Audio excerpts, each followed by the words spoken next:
Flying can be a lot like hockey. Some days you hit your shots, other days you're just off and you miss your shots. This is one of those days where everything didn't go according to plan.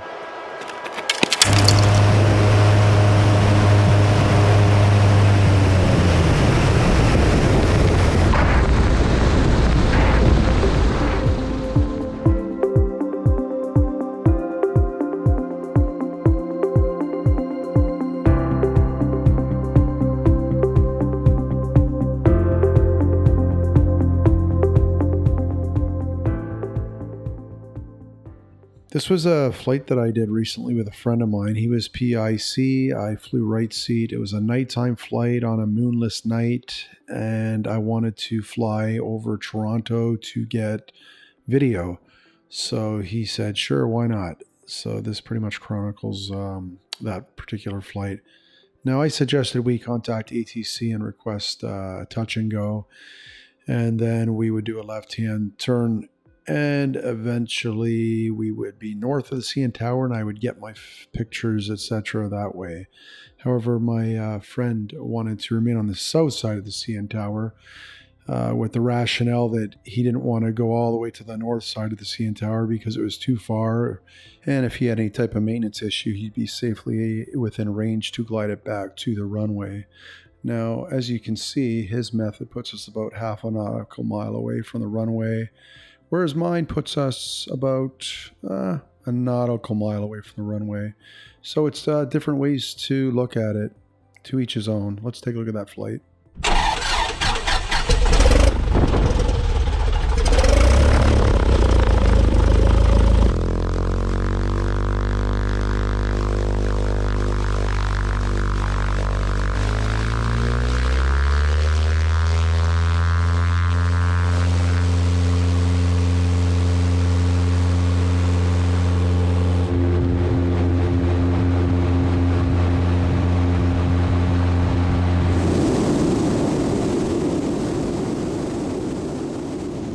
I've been wanting to do a nighttime flight to Toronto for quite some time now. I've done many in the past by myself.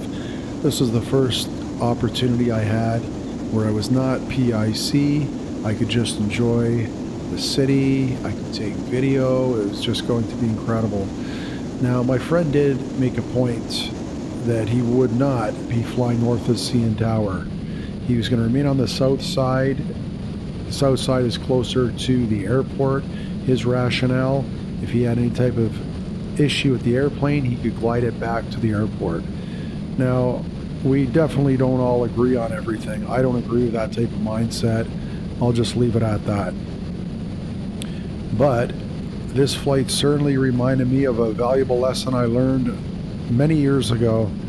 I flew here at nighttime, and I did turn toward the water on a moonless night. And I quickly realized, even though I have a night rating and it was VMC conditions, I had zero horizon. And as we teardrop to the right here, I can tell you this. When you turn over a black body of water, it is exactly the same as closing your eyes and flying. You absolutely can see nothing except blackness.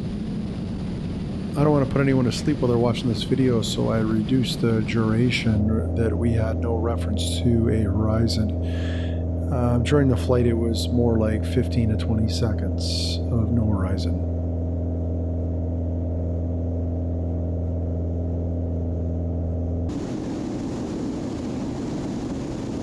I want to emphasize that my friend is IFR rated, so what you just saw is an absolute non-event for an IFR pilot. It's a complete joke. But me, I'm VFR. I have a night rating, and I'm a weekend warrior. I'm not a professional pilot, not even close. So the point is, never lose the horizon. You may have a night rating, but that doesn't mean you can fly anywhere at night. If you can't see a beautifully lit city or a beautifully lit shoreline, if there's no moon, if you decide to punch through a thick cloud, it is just absolutely incredible, and I've learned this. Unfortunately, I learned this, or I should say fortunately, now I realize how serious it is, that you can become spatially disoriented. A lot of people that are a heck of a lot smarter than me have lost their lives learning this lesson. So This is a perfect example. It just hammers down the point that, you know, I'm not IFR rated. I need to fly within my personal limitations.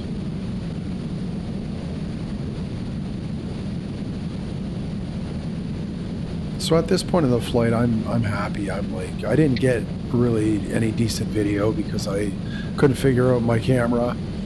But I did, you know, I did get to experience what it's like to become spatially disoriented. So I'm actually super happy at this point. But what I didn't realize was there's one more lesson coming my way, and it was going to happen as we approached the airport. And there's the runway bottom left. Any nighttime featureless terrain approach to an airport can be quite challenging. Go. GNC. Go. Econ. Go. Surgeon. Go. Capcom, we're go for landing. Altitude 4200. Houston, you're go for landing. Over. Roger, understand. Go for landing. 3,000 feet. You're looking great. How you doing, Control? We look good here. Fine. How about you, Telcom? Go. Guidance, you happy? Go. Fido. Go. 2,000 feet. 2,000 feet. Into the ag. 47 degrees. Roger. 47 degrees. Still looking very good. Your go. Stop alarm.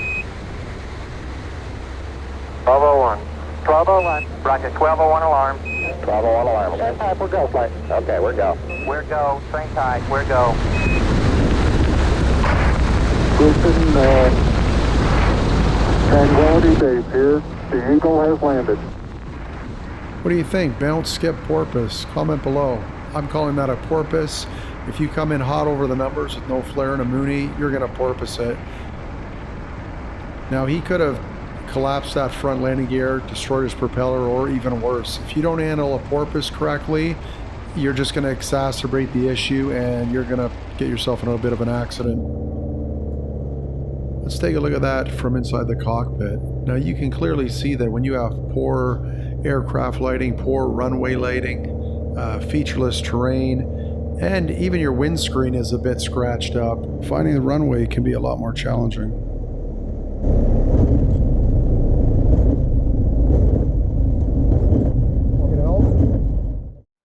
He didn't need help, but you never know, right? I've been in much worse. When I transitioned from my PA-28 to the Mooney, I must have done that probably 5 times. I've been also flying with other pilots who never flew a Mooney, and I tell you, everyone goes through that. And of course, when you're flying an older airplane, you're going to have scratches on your plexiglass unless you're very lucky, and that just makes it that much harder to see. And if you're interested in learning how to manage a porpoise, get yourself a flight instructor and they will show you the correct techniques. Thanks for watching. If you enjoyed the video, don't forget to hit like and subscribe and check out my other videos.